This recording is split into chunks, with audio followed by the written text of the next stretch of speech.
Good morning. Welcome to the 11 a.m. Monday morning, a marketing webcast. It is, can you believe it? It is May 17th. Holy cow, where is the month going? Can't even believe it. Welcome. Thank you for joining me this morning. Today we are going to be discussing, I promised you a fantastic show. Today we are going to be discussing what is geomarketing and how does it differ from geo-targeting?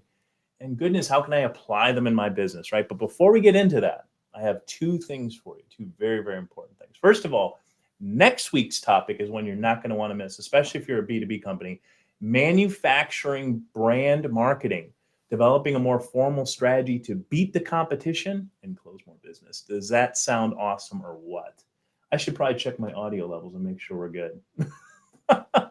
Just to make sure, I think we're okay. I want to go ahead and make sure, yes, we're looking okay. This is what you get, guys. Sorry for the glare, but it keeps getting worse. I don't know what to tell you. And also, we are going to take this a little bit farther, this session and discussion. We're going to take a look at geofencing and how that actually applies to the conferences, because we're going to discuss some of that stuff here today. So that other element, if you're interested in those things, do register with the link below. I will send an email out to you guys for it, but there'll be a link for geofencing for conferences. A great, I think it's by Seek Momentum. It's great action steps if you're a B2B trying to play into the conference arena and figure out how to leverage that with real specific kind of action steps. So we're going to kind of do a broad stretch today over everything and see what happens. So first of all, geofencing, right, and geotargeting, they're often kind of used interchangeably, but they're actually kind of two different. One's more of an advanced level marketing strategy, right? But the concept here is that you're taking a message and you're applying a geographic location to target individuals in there. Okay, so what we're going to kind of cover today is, first of all, big picture, right? What is geolocation marketing, right? Geolocation marketing is when you actually use like your phone or some type of web-enabled, where's my phone? Web-enabled device, right? In order to, kind of give a signal, right? That somebody's interested potentially in hearing something, right? So, for example, if you're walking, if I go to Home Depot, like we were at Home Depot yesterday, my wife and I were at Home Depot yesterday. Just being at Home Depot tells you something. So if your device knows that you're at Home Depot, you know something about that guest without even looking at anything else, right? So you might be able to say, all right, well, Home Depot might be interested in doing a promo coupon or something of that nature, knowing that I'm in that, right? So we're using that geolocation information, the stuff that's kind of tells kind of the web where I'm at in terms of my phone. That might be interested in something. So basically, finding that right time, right audience kind of thing, right? That's kind of the big picture stuff. But what is geofencing? So we're going to kind of delve in a little bit. So that's geolocation, right? We're going to go into the specific marketing strategy called geofencing, right? So geofencing is just kind of what it says. What actually a fence actually is. Let's see where I want to go with this. All right, there it is. Looking at my show notes up on the screen over here. Geofencing is just that, right? If I'm having a perimeter, a fence, right, around something, okay? So whenever an audience member, in this case, somebody that potentially kind of invades that space or comes out of that space, whether that's a city, whether that's a store, whether that's a neighborhood, maybe it's a building of some kind, or maybe a group of buildings. When you're up in Illinois, it was Schaumburg. They had like the streets of Woodfield, right?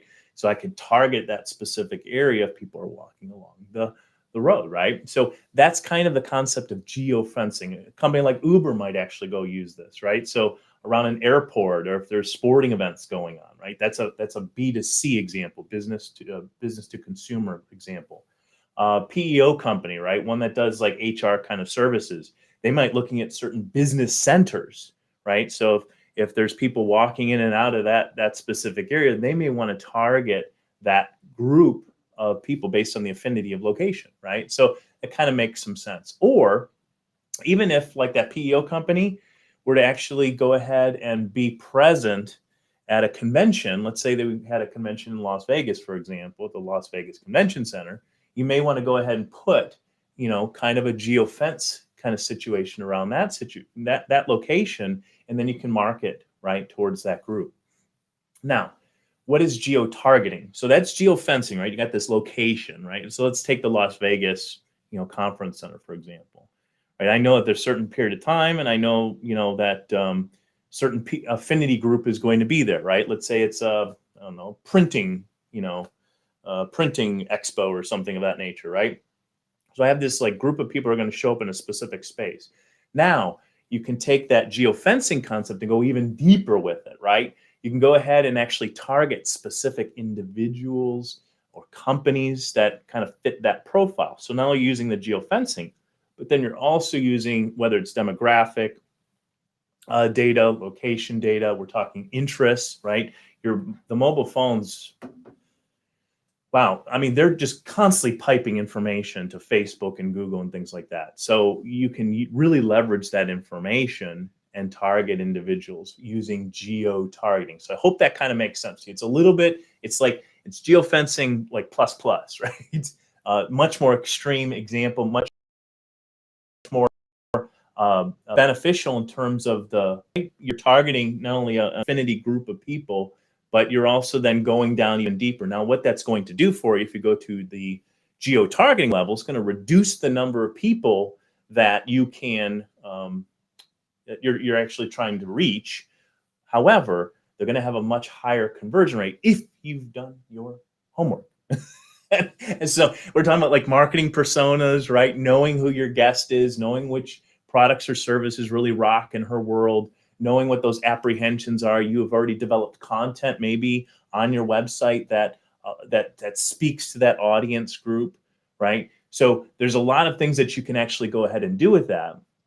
And they're going to convert at a higher rate, again, if you've done your homework. So if you need help on marketing personas and things like that, or market planning, I've got some other videos. Maybe I'll put those in the show notes links in the footnotes here, just so you can take that a step further. Although many of you already had experience in that, but do you have it available for yourselves? Sometimes that data goes in, it's like in a bookshelf somewhere, right? Or it's on a PDF server file, right? That never ever gets seen. And it really should be, if it is what it is, you've done it right, you should have those to everybody that's touching that customer. I don't care if they're the person picking up the phone on that inbound call or your salesperson. They need to know who those personas are. They should actually have them printed out and posted around their cubicles, right, in order to do that stuff, right? So very important, very, very important. So some scenarios. Basic, again, concept. Geofencing is this geographic space, right? Whether that's, again, a city block, a building, whatever the case may be, that's geofencing. Geo-targeting, so that would be something like targeting potential clients who attend that conference, right? That Las Vegas expo, that printing expo, right? Geo-targeting is where we start specifically targeting individuals within that group based on, again, demographics and things like that. So targeting the specific individuals in that kind of. So a great example of this is we have a chiropractor who specializes in sports medicine in Ocala, Florida. Well, yes, we could just run ads, in Google AdWords, but we can use geo in this case, geofencing. I'll give you the fencing example first, and then we'll go to the geo-targeting. The geofencing example is they have, I don't know, they had like 30 some fitness centers somewhere in this area. So it was like Gold's Gym, it was Planet Fitness, it was Anytime Fitness. I'm forgetting some of the other ones. There were a couple like local ones that really want to target. I think we have like 10 different points, but I have to do all of them. And I was actually, out of all of them, there were some that had more comments and reviews and things like that. So, and brands that I recognized. So I kind of use that as the metric. And for those brands or fitness places I didn't know very well, let's say they're local, I looked at the kind of the number of reviews and things like that to see if they were engaged, because I didn't want to do them all. It's pointless to do them all. But being able to physically target like a 1 mile radius around those locations was pretty important, right? So that is geofencing, right? I'm reaching out with that sports medicine message of, and I forget like whether they were in pain or whether they want to take it up in performance. So something of that nature. But then I go ahead and add geo targeting into it. We're actually putting in some of those keywords that they might be searching for or had searched for recently, right? So you can use that kind of data. So hopefully that clarifies a little bit for you in terms of the difference between those two. And then let's go into some of the technicals, right? So certain locations, so once we're doing that, like let's just go with the chiropractor example. Once we're doing that, we're going to find that for whatever reason, certain gyms might be more appropriate, right? They're converting better, right? So what we may want to end up doing with that is, let's take, for example, those 10. The 80-20 rule works almost all the time, right? So out of those, let's say 10, there's going to be 2 that are kind of like the rock stars, right? For whatever reason, they just convert higher. Don't know why, okay? So for our offer, they just convert higher. So we may actually want to up the bids in that. We may actually want to up the bids to get, let's say it's $1 or whatever it is. You want to up it 20, 30, 40, maybe even double, maybe even 200%, something of that nature. If they convert at a high enough rate where that makes sense to do. But you can also, it's not just about the bids, it's also taking them to the right content or maybe the right promotions, right? That allow that specific thing to work better, right? Those specific 20% awesomeness to work better. At the same time, we can downbid the ones that aren't performing. So they'll lower 20%. Let's say that's that out of the 10, again, we got the 2 that are awesome sauce, but then we also have the other 2 at the bottom and they're just like the freaking tankers, right? So we may just downgrade those or downbid those a little bit. So maybe 80% or 70% or 50%. And you go, why would you even consider doing that? Well, there's reasons, right? We want the advantage here to this, to kind of, geo-targeting, right? And geofencing is we get a chance to speak to a larger group, right? That potentially has an interest, right? They've showed us that they have an interest, let's say in this case, in physical fitness, and being healthy, and they may want to avoid injury, or if they have been injured, they need to get back to health, right? So what we can do, we want to make sure that that's still broad, but we don't want to pay as much for it, right? Because it's not going to convert at the same rate. So definitely want to make sure that you kind of get that in your brain so that you can do a better job of optimizing those campaigns once they're there. Phone ID is stored for 30 days. Remember this, right? So even after that situation has occurred where, let's say it was like a sporting event or a concert, for example, right? Understand that information stays around for 30 days generally, right? So understand that you can be marketing to them even after that, or you are marketing to them even after that, okay? Speak to users. So location and time of day, right? So for example, like restaurants, you can use geo-targeting and geofencing for certain periods of time. So around a hotel or around the conference area, but you don't have to keep them on all the time. You can actually pulse those to where, let's say it's 9 o'clock. Actually, it's in this case, this is a pre-recorded message.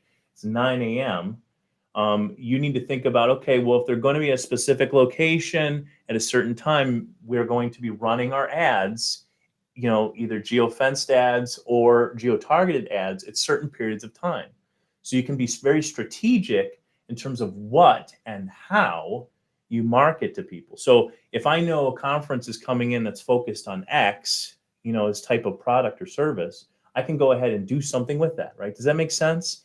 So think about time and place as well. You can use these as awesome ways to reach a very targeted audience without even using the geo-targeting method, even just the geofencing, because again, there's an affinity, whether it's the printing expo or whatever the case may be. Another great example too is let's say you're a parts distributor, right? So we have a trucking trailer building company. So if they go to a trucking expo and you're a parts distributor, right? You could use that kind of situation to find the right people with the right product at the conference, right? And be able to market to that, even as they land and come in like the day before, set up, whatever the case may be. You can use that to geofence your promotions and stuff like that. But think a little bit further. Think on the other side potentially. What happens if one of those target prospects, let's say 6 months later, that buyer, for example, that your company would be target, ends up in your city, right, for business unrelated. You can market to him or her using that geolocation kind of information and do it in reverse, right? Does that so there's a lot of potential because we're just human beings, right? We walk this planet and we have certain patterns, we do certain searches, we go to different places, and we want to go. We you know, I don't care if they work for a massive B2B like a Caterpillar or a Home Shopping Network or, you know, General Motors or Whirlpool, any of those. There's still people there, right? So with methods and processes, so you can reach people and talk to them with your message and bring some value to that relationship. Hope that makes sense for you. The last thing, do I want to talk? Okay, yeah, so we're good. Beacons. So beacons are kind of, they're basically just location-based services that serve ads, right? But beacons don't actually like physically like pinpoint the user's location, you know, directly like lat longs where they can send the rocket in. But what they do is they give a kind of a range, right? They kind of detect when a user is in a vicinity. So very similar to like a geofencing kind of concept, but it uses the Bluetooth that enabled basically that app. There needs to be an app that's actually accessing Bluetooth and allows for that to occur in order for that promotion or piece of content to be able to reach that guest. So an example of this might be a maintenance supply store that would be able to, you know, basically trigger a 10% off promo ad for a particular line of product or something of that nature, right? Then we also get into there was a question earlier about the RFID tags and what are those? RFID tags are simply they're products that basically communicate using radio frequency, right? Radio frequency identification, RFID. We've used it before with like planograms and things like that. So basically, if I pick up, you know, a product and I walk through the store with it, that process and that flow of somebody going around the store, knowing what that looks like and how they do that can really help optimize like your that experience, right? Increase sales. So if I know that shoppers are always going here and here and here and here for this stuff, I can rearrange my store and even promotional product like end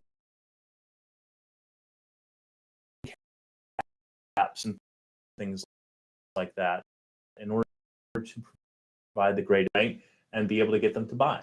So you can use that information, again, knowing how people are coming through that funnel, knowing what they're looking at when they're there, knowing what they pick up, put down, and how they work through that process. There's a lot of gold to be mined there, but that it's somewhat different from those other pieces of content and marketing strategies, but it's something that we wanted to make sure we address with it. So that is it for today's session. If you guys don't understand how this works, or you want to fire up campaigns using geo-targeting, using geofencing, you want to talk through strategy, you want to talk about how it applies to your specific business, how it differs from maybe, you know, Google AdWords where you can target locations, that's fine. Feel free to reach out via email. You can use roibychris.com to set up a 15-minute complimentary consult. We can just chat about that kind of stuff. If you like the show, go ahead and register by clicking the link below. You can also subscribe, whether it's on YouTube or Facebook. And yeah, we'd love to be able to hear back from you in terms of comments. Don't forget about next week's session, manufacturing brand marketing, developing a more formal strategy to beat the competition and close more business, something we all need to be doing. By the way, we'll probably end up not just making it manufacturing, we'll probably just do like brand marketing, right? It is really, there is a purpose for it. A lot agencies like ours really focus on driving ROI. We rarely talk about, probably as much as we should, brand marketing, right? And being able to make sure that we are the default brand. Like when it comes to X topic, we are known for this, right? This is our thing. Like there isn't any other competition, right? Trying to do this for several different clients right now. Involves video typically and making sure that you're strategizing the unique value propositions of your company, and then actually going ahead and executing those pieces of content in a very formal, strategic way that, yes, it's brand marketing, but it also has throughput, right, to actual conversion. So you don't want to miss that. That's going to be a really, really good topic and definitely needed, especially, by the way, as we kind of get back into, in fact, the other one here with geofencing for conferences.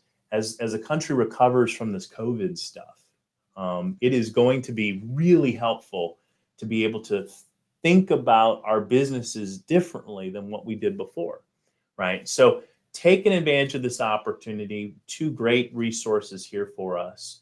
Sign up, subscribe, and we will see you back here next week for the 11 a.m. Monday morning marketing webcast. Have a great, great week, of a productive week, and God bless. I got to find my mouse now. There it is, out of the 3 screens that I'm looking at.